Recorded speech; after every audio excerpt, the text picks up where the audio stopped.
Hi, here's another episode in the Bordogni series. This is number 42. And it's kind of a jumpy little tune.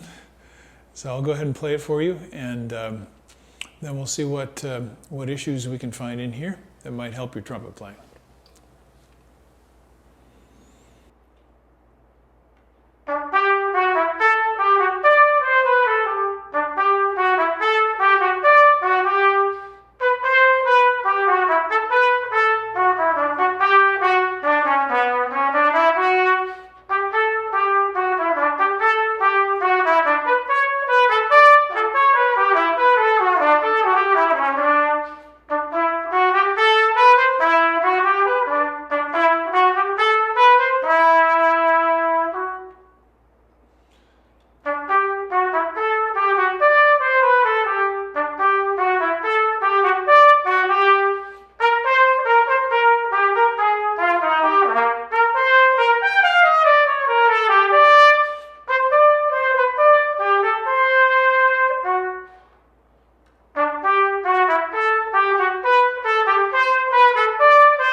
That's kind of a happy tune.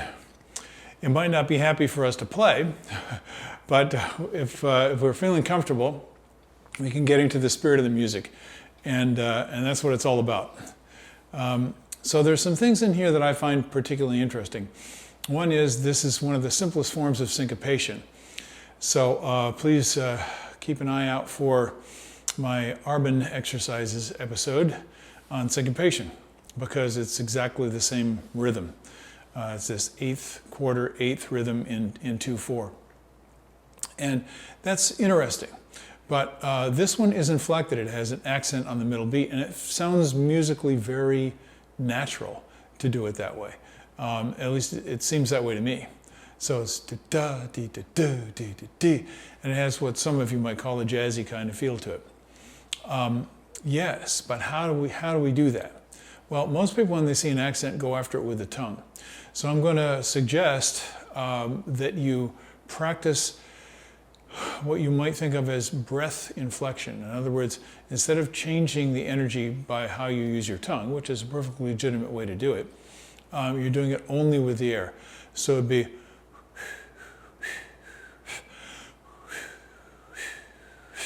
so I'm just blowing a steady stream of air. That's what I call breath inflection. So it's something that we do naturally with our voice, and all you're trying to do is bring that to the trumpet. So the more trouble you have with this, the more you might want to look at just doing it singing or speaking the notes, da da da da da da da, and make it as simple and as comfortable, as natural as you possibly can, and try and take that to the trumpet. Now there are a lot of other issues in here, and one is he keeps on marking piano. And I think that's because most brass players have a tendency to get louder and louder as they play, because for most of it, it's easier to feel what's going on when we're playing louder. And for that reason, we're going for comfort. So we start pushing the air a little bit stronger. And that's okay. But this is a great opportunity to get used to playing in a lighter style. As a matter of fact, one thing I do is I'll play it at a lot of different volumes, as I mentioned before, but also try and change volume. Do something playful with it. So, in other words, I might start at piano, mezzo piano, and then I'm going to get softer.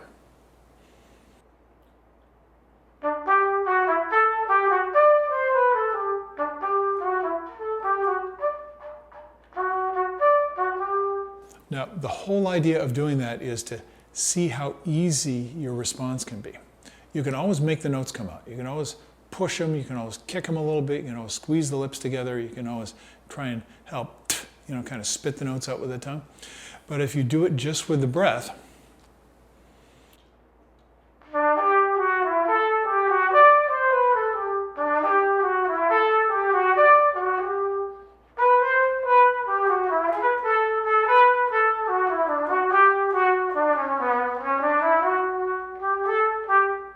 get the idea? Just try that. Now, if this is too complicated, a great way to do it is just play what you might call a swing scale.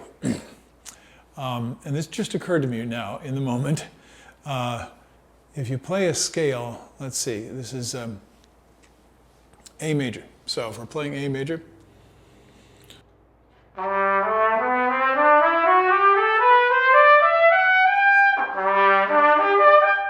okay, now I'm going to play A major, and this time I'm going to bump, you might say, the off beats. In other words, the strong beats in the bar, the strong beats normally are 1 and 3, and the weak beats are 2 and 4. 1, 2. So it's going first beat would be the strongest in a group of 4. So I'm going to just accent the weaker beats.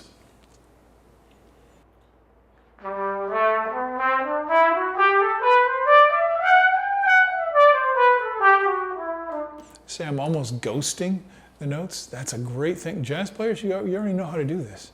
It's just a matter of getting it so that you can play with it without losing your control. What do I mean? Keep the vibration. Keep your lips supple so they can vibrate as you change those dynamics. It's a great thing to practice. Now, there are a couple things that I use all the time. Many of them I've talked about before. Don't worry, I'm not going to tongue the articulation as I often do.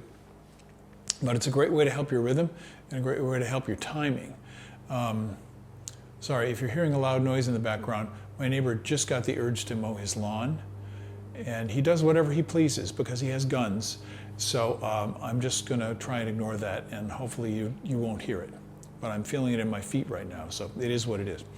Okay, so another thing that I do is what I call freeze frame. But I prefer to think of it as sustaining rather than freezing. In other words, you're sustaining you might be holding a pose like a ballet position or a gymnastics position or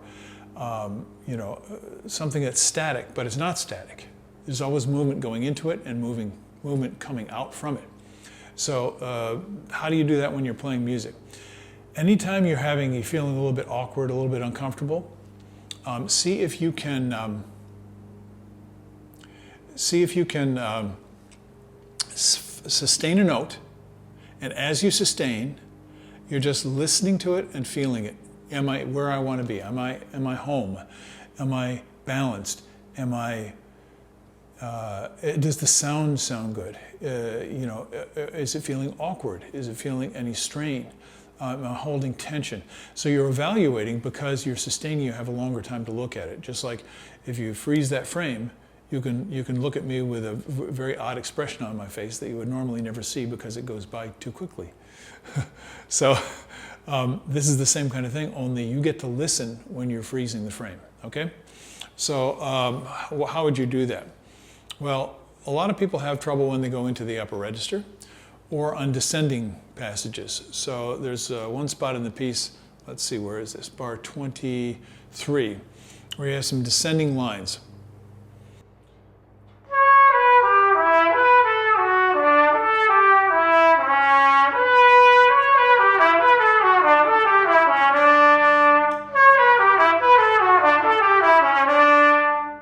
Now, that should be nice and smooth. And if it's not nice and smooth, work on it. You can do it. There are many ways to practice this. And if you watch some of the other videos, you'll pick up on some of these techniques. I might buzz it, for instance. I certainly would sing it. And what I'm looking for is even sound and even, how shall I put this? Even dynamic, even tone quality, all the time with no breaks and no bumps. It's very simple. So how do you apply freeze frame to that?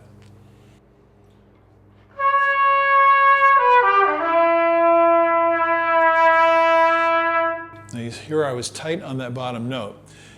You're automatically, if you pause on that note, if you sustain it, you're going to feel whether your quality of sound is where you want it to be.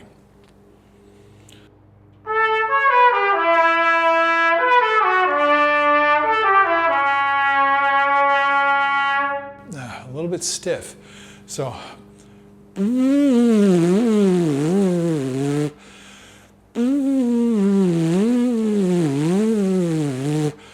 just trying to get free flow without force.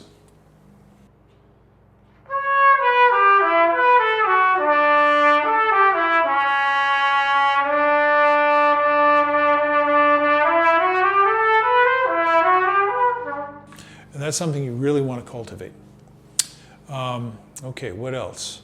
He writes this, Mr. Bordogni writes this to challenge us.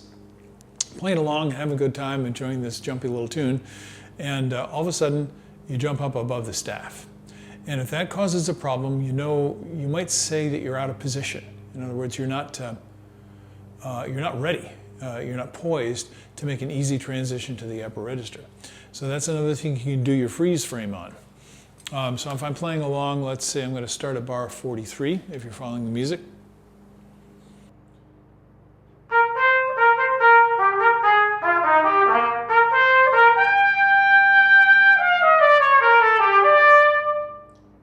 Now I felt I was a little tight on the A. It wasn't bad, but it wasn't as free as the other notes.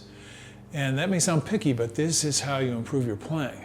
Sustain that note and see if you can relax and let it come into focus without forcing anything. You might notice your body making good adjustments, like maybe use a little bit less pressure, mouthpiece pressure. Maybe your support comes in a little bit more. Maybe your throat relaxes.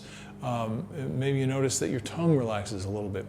These are not conscious things. These are things you just listen to the sound and let your body make the corrections. It's like learning how to hit a ball or throw a free throw. You just have to do it enough times in order to get the feel. But be patient with this. I would also, if I were having trouble at the bottom of the register,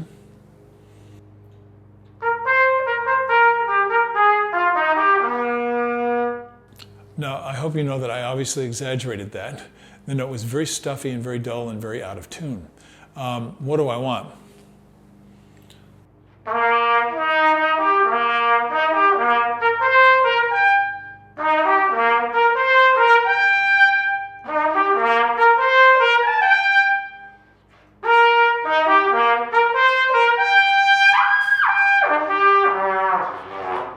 I want to be ready to go anywhere in the range at any time. That's my suggestion. Now working it out, that's where the effort is, and it's repetition with attention. Just keep that up, and you're going to have fun playing these etudes because you're going to be making progress all the time. That's what it's all about. So I hope you enjoyed this one, and I hope you get something out of working on it. And I will see you in the next installment, as it were. Have a great day. Enjoy your practice. Bye-bye.